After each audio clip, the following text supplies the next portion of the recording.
दर्शक देखते पाচ্ছেন Uttara 10 number house 12 number road 4 number बाड़ीते 3 नम्बर फ्लोरे हारुन आंकेल अवस्थान करছেন এই নিউজে। এখানে সেনাবাহিনী আছে, পুলিশ আছে, সাধারণ জনতার উৎসুক ভিড় দেখতে পাচ্ছেন। সবাই প্রস্তুত আছে হারুন আঙ্কেলকে পেটানোর জন্য। আমি জানি না কি অপরাধ তার।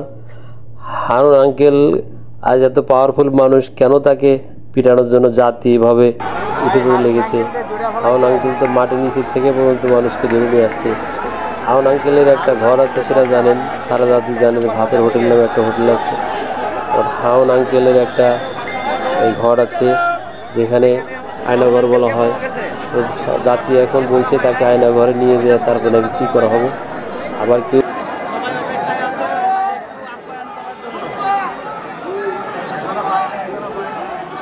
বুঝতেই পারে নাই যে হঠাৎ করে এরকম কিছু হতে যাচ্ছে।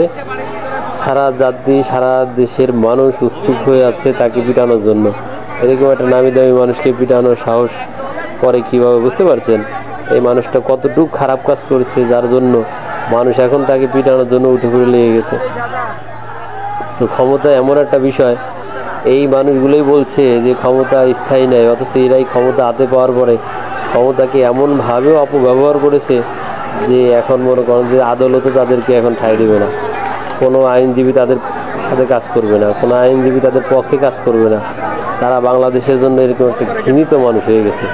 যে কোনো দল, সব দলের মানুষ ঘৃণা করে, সব দলের মানুষ তাকে পিশাচ বলে আখ্যায়িত করতেছে, নর পিশাচ বলে আখ্যায়িত করতেছে। তো এত লেখাপড়া করার পরে তাকে যদি পিশাচ শব্দটা নিয়ে দুনিয়াতে বিদায় নিতে হয়, বেঁচে থাকতে হয়, লাভ কি বলেন? এইসব মানুষ তো কখনো মানুষকে মানুষ মনে করে নাই।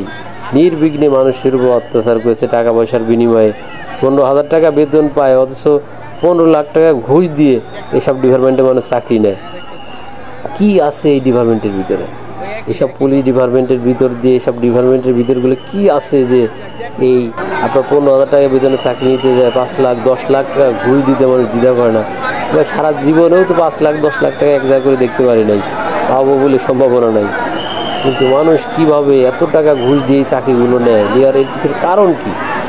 কারণটা কি যে এরকমভাবে আমাদের হারুন আঙ্কেলের মধ্যে আঙ্কেল গড়ে ওঠে আস্তে আস্তে, যার জন্যই এত লেখাপড়া করে তারপরে লক্ষ লক্ষ কোটি কোটি টাকা ঘুষ দিয়ে চাকরি নেয় এই হারুন আঙ্কেল হওয়ার জন্য। আজকে এদেরকে নরপিশাচ বলা হচ্ছে, এদেরকে দেশের ধ্বংসত্ব যত কাজ আছে সেই কাজের উস্কানিদাতা হিসেবে এদেরকে বলা হচ্ছে।